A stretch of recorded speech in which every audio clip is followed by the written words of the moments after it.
Hey, I'm Decathlon Gamer. Welcome back to Tennis Manager, episode number 49. We're into that new season, and we're into that new philosophy of infrastructure improvements weren't getting us anywhere. Will staff improvements that came because we made infrastructure improvements, will that slight increase and overall improvement of staff, will that help us increase? In theory, better staff is going to cost us more money. More staff is going to cost us more money. So in theory, it's not going to do that. But maybe just maybe, the increased reputation of that staff will actually help our infrastructure take off a little bit. And at the very least, keep the finances level and maybe do more to help the team improve. We begin, though, with the two that we were after. We had a new physio and a new coach, both ready to accept offers. Inevitable part of bringing in a little more money and having the money. It's funny that the board sees you have no money, they give you a cash injection, but then less than a month later they start taking away from it if you haven't spent it all right away. Fortunately, though, they've only taken $20,000 away from us. We still have $521,000. But I haven't committed on what to spend it on just yet. I'm just kind of starting with staff and see, go from there. So the new coach that we brought in is Cortazar. Cortazar's a 3-star coach in terms of ability to motivate, 2.5 stars in tactical and mental, and 3 stars in training game plan. We also have a new physio, and the physio is actually an upgrade for us. It's a 3-star physio, so we are going to shift things around a little bit. Marufo, who's been working with King, is going to get replaced by the new one, Lester, and then we're going to have Marufo start working with Noel. We're one physio away from having everybody to have one, but in the short term, we are very much in need of some new staff, as Orange is the only one we have left who does our technical training. It is only 2 stars in that category. We definitely need a physical trainer and somebody capable of doing training game plan. So in my hunt for a tactical trainer, we have found somebody who is a tier 4. I filtered for a minimum of 15 in their tactical rating. I haven't seen what they are, but this was the lowest one on the list. It's the first and only tier 4 that showed up on the list. And we'll have room for one more trainer additionally. And I can get that one more physio if I want. Signing bonus easy, monthly wage, not a problem. We should be able to keep them happy that way. And I'm pretty sure, this should be an easy signing. Well, in filtering for a physical trainer to replace the vacancy that we have there, we've got some level 9s, 8s, and 7s, which means we're probably almost certainly going to get no one off this list. I'm going to have to lower my filtering expectations a bit. I was set at a 14-14 for movement and physical, and a 12 on the mental, which is the combination that it uses. We're going to have to change the number and drop it down a little bit. Definitely got me down into the 6s, but it did score us 1-4 in the search results. Leah Davis, and it happens to be an American. There's a real chance that we could get this one signed. Oh, come on. Now is not the time to start a new project? Really? Why not? It's January. This is the perfect time for starting a new project. That's disappointing. Lowering it down to a 12, 12, and 10 now. I would suspect we should have more options showing up. Yeah, not much. What about those 5s? Probably won't be able to sign any of them. There is a 6. And Agassi. No. The reputation part. Okay, well, this one definitely presented some additional options, including a season level 3. But not any more 4s. Let's go through the 5s. Ooh, a level 5 trainer. Okay. Not terribly thrilled, but we'll give him what he wants. And maybe a little extra on top of it, right? Yeah, he was pretty happy with that. We might actually get a level 5 experienced manager. what are his attributes now that we look at it? 17 on the movement, but the physical ability is a little bit lower at a 12, and that was what took so long to get him into the filtering system. But mental at 14 is a really good combination. He's going to be a quite effective trainer if we can bring him in. But of course, that area is not necessarily our weakness, is it?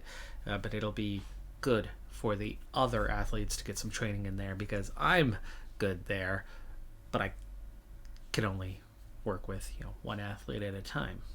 As we're in the beginning of the season, it is the Australian Open, and the other 3 team members are all at qualifiers for the Australian Open. So Nava and Cross both win their first qualifying round, though Noel is out. Cross loses the second, but Nava has won in 3 sets. One more win will get him into the tournament proper, but he's out. So none of them have qualified. None. But Wallace and Del Olmo both are agreeing to our contracts, so we got him. We got a tier 5. This is going to be a big boost to our staff numbers. Yeah. Nava brings in 17k for us. Cross gets 15k, and just 5 for Noel.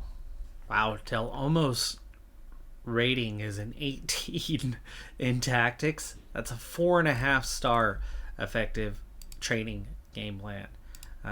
Obviously, the vacancy we want to use and our weak point, I think Veckerly is going to get bumped off here.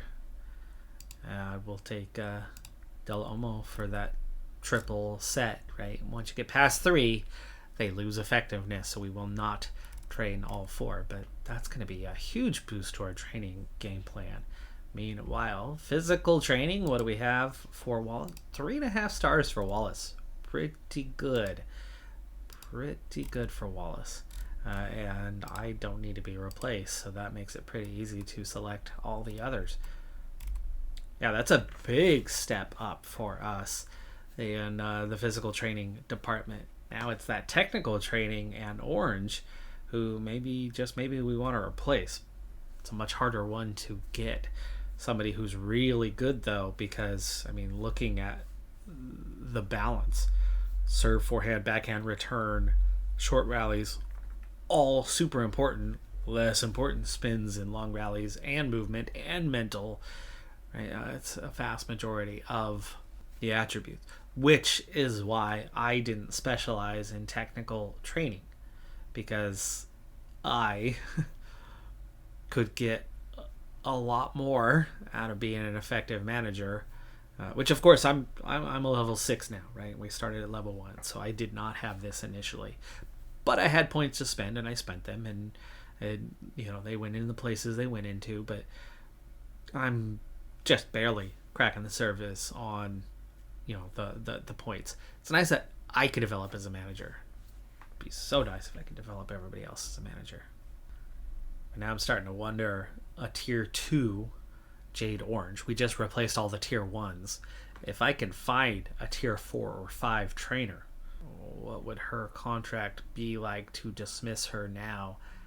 Her monthly salary is only 2k. We have money to spend. I'm wondering if we can find a much better. I think we're gonna make a search, because,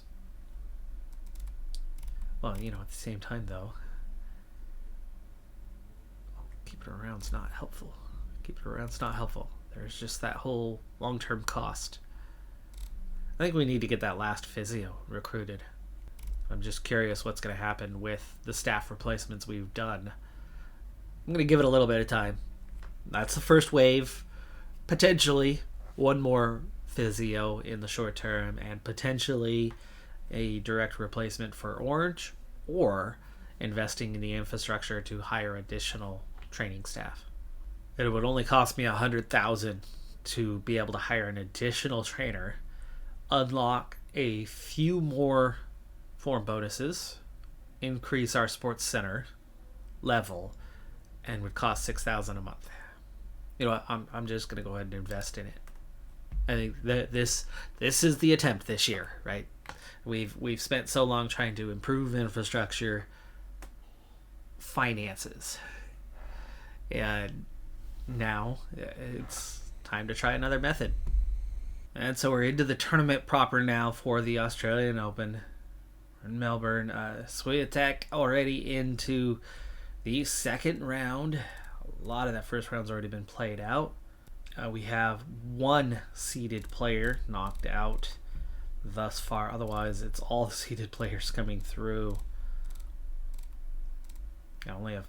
There's a second first round upset. Linda Fruhvirtova, a third one, losing to Kruger. A qualifier, ranked 174th with an upset, giving Kasantseva a good path. And finally, we get into the lowest end of the bracket where things have not been played yet. And Martina King, now ranked 13th, is an obvious seeded player with a pretty winnable path through the first couple of rounds anyway. Round of 32, Sakari is the likely matchup there where we would have that first big test. But we should at least be making that third round based on our ranking and maybe one round beyond that. We've never played Riera, but it's going to be a balanced match.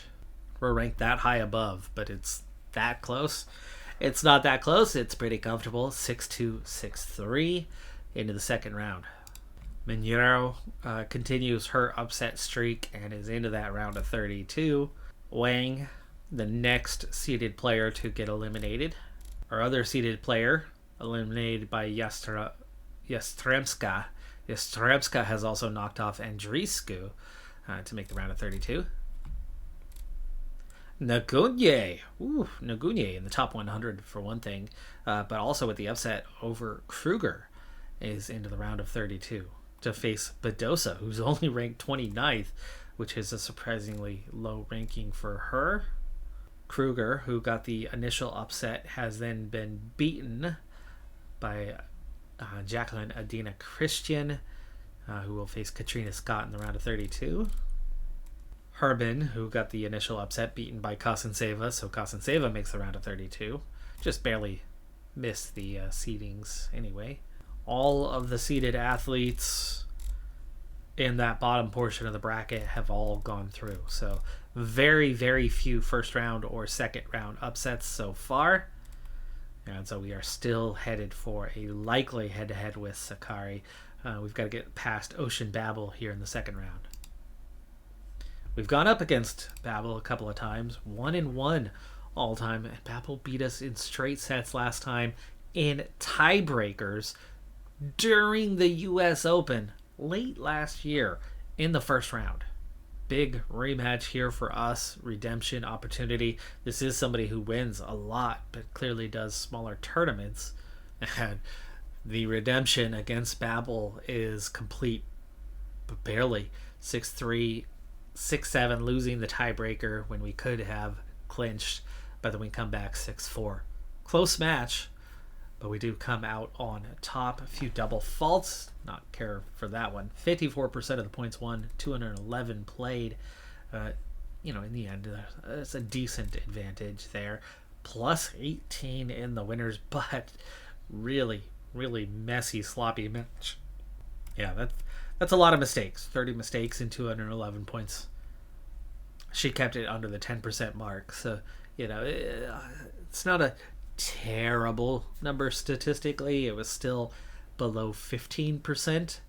But anything over 10 is going to leave you unhappy at the end of the day, or at least at the level we should be at now. But in the forced errors, we were plus 8. So we control 2 of 3 aspects.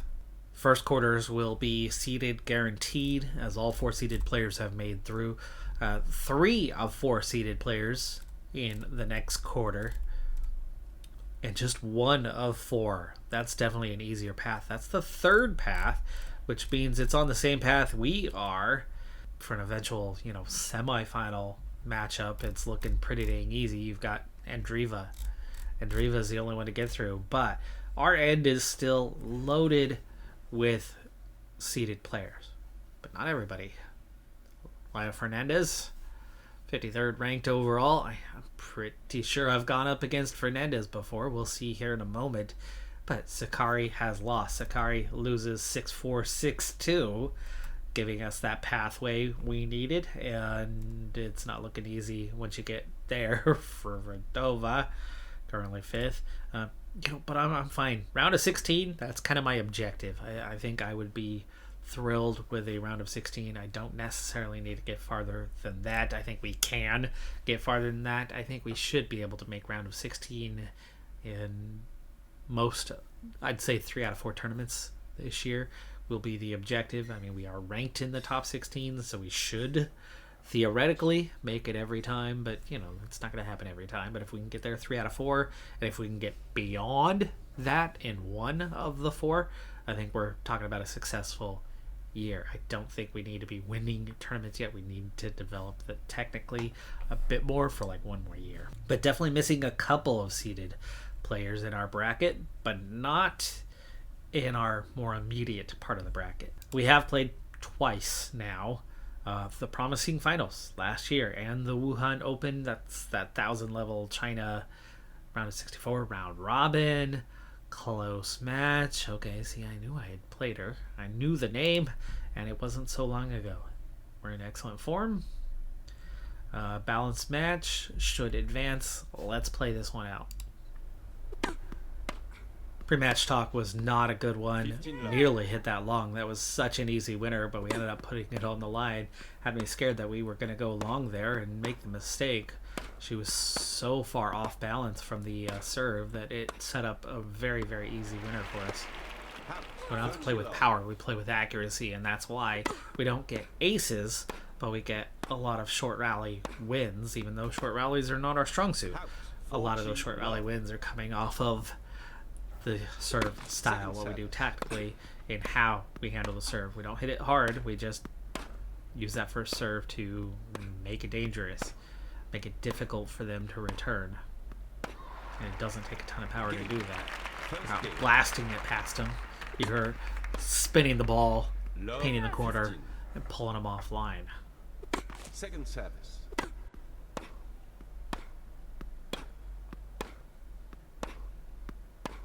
House.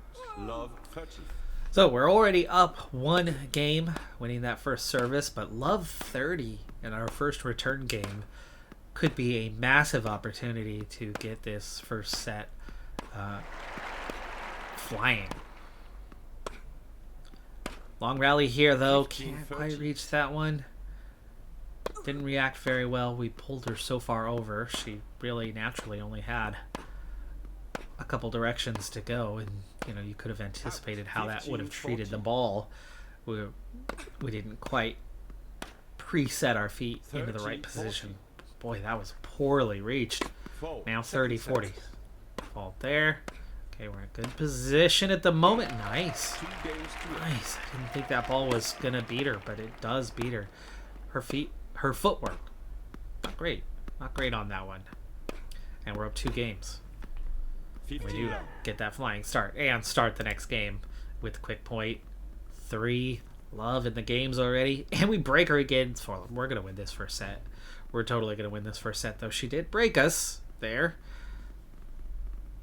Okay, 5-2. 5-2. She didn't just suddenly go game. And she battled back a little bit. She's made it harder on us. She's picked up some momentum.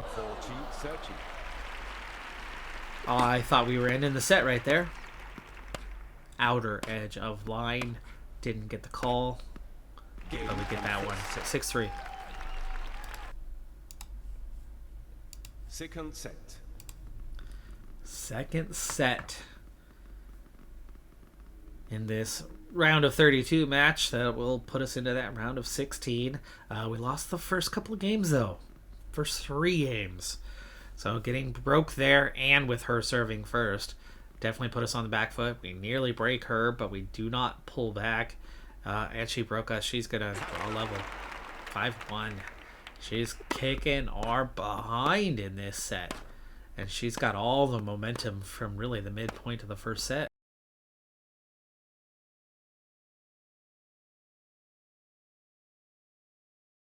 Obviously, something's going to have to change if we're going to move on. Right now, all of the momentum is with Fernandez, even though it's a set apiece.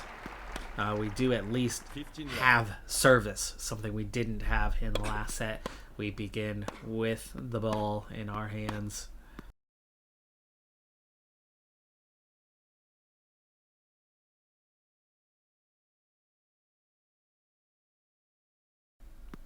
Will we take 14, advantage of it? 15.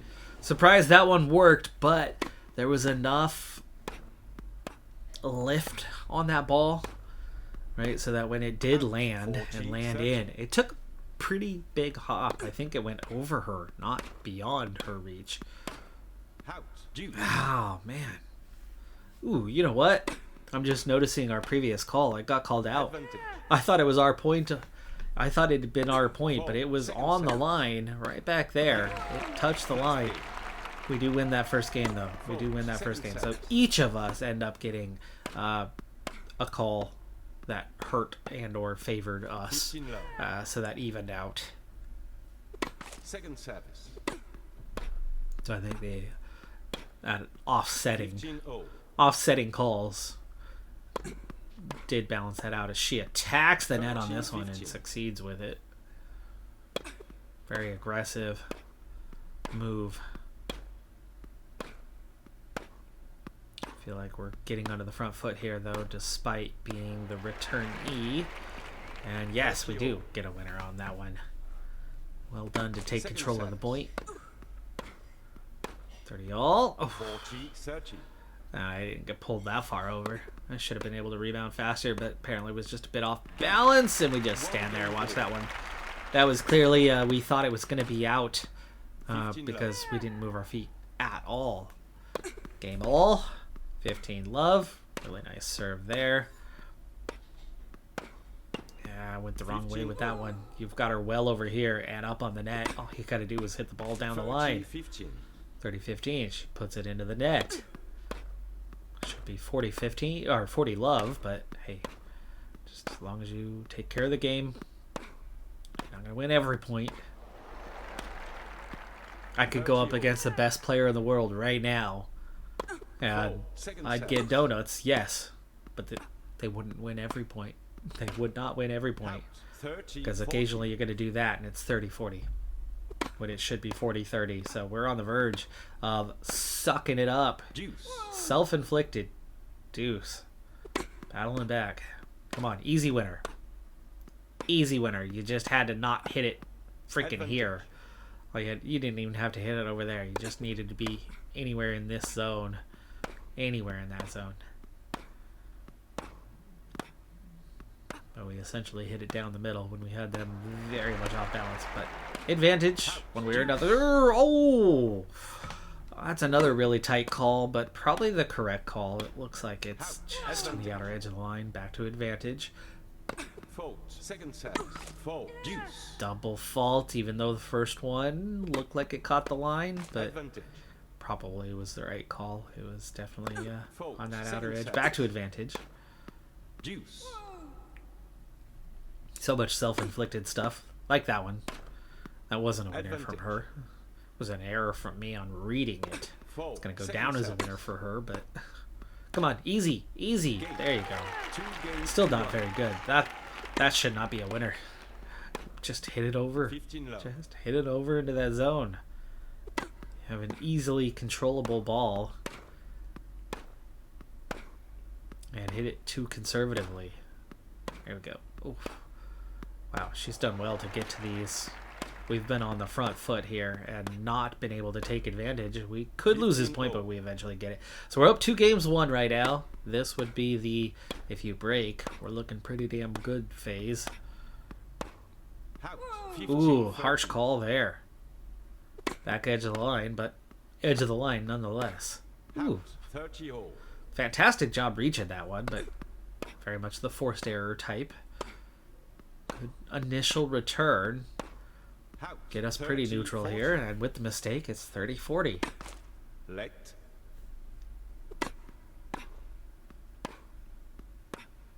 Good job reaching that. Not an easy one. Yeah, a little bit back foot here, but not bad. I think we're pretty neutral now. Ooh, lucky call. Fault. Second Lucky call. We've had a few of those.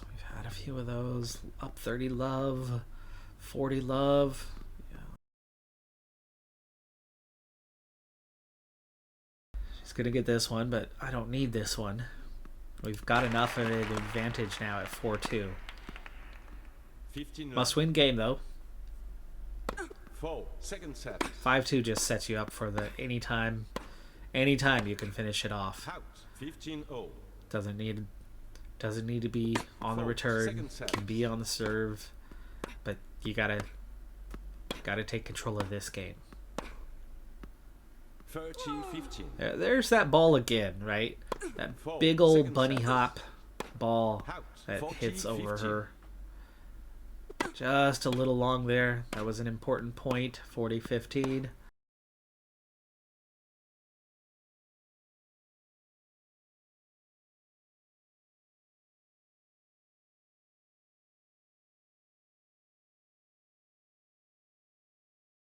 Oh.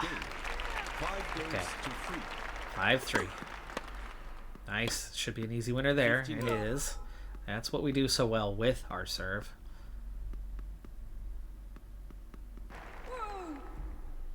Permanently changing the game plan to that on the serves. We almost never score aces, and I've really not put much into that serve. But we get so many quick winners off of that as we get our winner and move on. So those quarterfinals are starting to take shape. Raducanu going down to Swiatek, but 1-7 for that matchup. 4-6. 8-35. Gazanzeva goes through, but there was no seeded player there. And for the last quarterfinal spot, it's going to come down to us and Fruvertova, or Navarro versus Krejcikova. You see who's not there? Vandrasova, down in the round of 64, second round loss to Sanabe. Sanabe, we just saw it in the World Cup, right, for Japan? Oh man, 0-4 all time. Promising finals, double losses, round robin, and in the final, we lost to Brenda Fruvertova. We also lost to her previously twice. All 4 losses coming last year, meaning this is a player who is a step beyond us. This is an almost certain exit for us. Her web is crazy strong. It's going to be a tough match. It's going to take a great performance. But we've made the stage that I wanted to make. Good crowd on hand, but it should be a sellout by this point. It's round of 16. Maybe not. But a 5-13 matchup's one of the best. And there's that first. There's that good serve that sets up the easy follow-up point. And that's one of the reasons why we are so good on our serve games. Our serve game win percentage was, what, second in the women's game last year? Third best in the women's game, something like that. And so much of it comes down to how good we are on the serve. It's not the rallies. We're pretty even in the medium and long rallies, despite the tactic. The tactic helps, but a lot of it is the serve at those easy points that we get about once a game. Speaking of game, that's our first. We got one. No skunks, no donuts today. Yeah, she almost broke us in the next game and does end up breaking us in the next game, so she's already pulled that advantage. We do get to 3-2 though, so we're making it competitive, but at 4-2, I'm already nervous that she's got this thing in the bag. She's breaking. She's not facing a break scenario from us, and at 5-4, this was one of our best games in terms of potential breaks, as we scored the first 2 points. And then all of a sudden, she still pulls the next few, and it's 40-30. Nice winner there, though. Dupes. Yeah, this is the closest to a break we've been. Oh, no. The lob. What a way to go down with a lob. First set, a loser, but keeping it competitive. I like that. Oh, that's out. That looked good.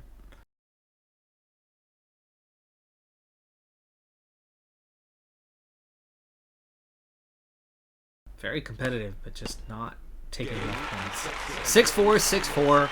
We are out of the Australian Open, but it's a good run. It's a good run, and it will pay out. And even though it's only 13% payout, getting that far into a major tournament still provides a very solid nearly 50K. This one's been driving me nuts for a while. The muscle care room seems like something really useful, but level 1 doesn't actually do anything for us except for cost 3.5K a month and cost 56K up front. It will raise the level of our medical center. I'm going to see what happens with this next tier. If the next tier is cheap, a muscle care room generally is not one of the more expensive things that you're going to do, especially compared to these others.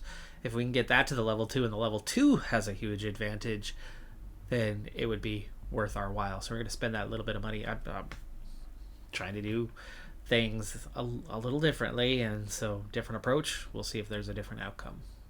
Shang and Draper have won the finals to claim the Australian Open. New staff in place. I'm curious to see if there's any change in training. We already know that King develops. She's got that potential that the others don't quite have, and it's helped her all along, and she's had me assisting her as coach all along. But even in the tactical area where I'm not coaching her directly, she still develops more than the others. But again, I think a lot of that's tied to that potential. So serve power, 12%, 8%, 4% on the 3 that improved. For Cross did a physical training program. It's not 12, 8, and 4, but 7.5%, 3.5%, 3, like that's more than we're used to seeing. For Noelle, it was a technical program. This is what we're used to seeing. 2, 1, less than 1. Nava, yeah, see, we are getting more. It's not King levels, right? King levels are higher, but it's higher than what we've gotten used to. 2 of them did physical, 1 did technical, and there's a definite jump. I mean, that's 5% more on the high end. So maybe, just maybe, we're going to start to see at least a little bit of development. In the past, we're lucky to get 2 or 3 attribute points a year out of the other athletes. At close to 8% a week on the top end, I could see that being more effective. Will it also be more effective in the buff, in the bonuses, the form bonuses? I mean, here it suggests that maybe it will. Don't know if that's going to also be a factor, but if we can get the form bonus and development bonus, could be a different year for us. We're also going to try to keep an eye on the finances at least a little bit this season, not a lot. The tournaments, though, good earnings for us there last month with 120K. Business Center actually made a profit. It was plus 7K. Is the reputation, the growing reputation of King, actually allowing us to start making a little bit of money out of that Business Center. While Medical and Sports Center both had improvements, so those costs were added in for the month. Really hard to tell from that one. But the Youth and Scouting Center is still something that's costing us more than it's earning, 12K in the red. But I think that's always going to be the case. The Youth and Scouting Center is not where you make your money. It's the Business Center, it's the Medical Center, those are the 2 primaries that are supposed to offset and out-earn what you lose out of the Youth and Scouting and Sports Centers. Quick look at the Slam results as we go to wrap this episode up. That is going to do it for this one. I'm Decathlon Gamer. Like, comment, subscribe, and I'll see you next time. Have a good one. Be safe out there. Bye for now.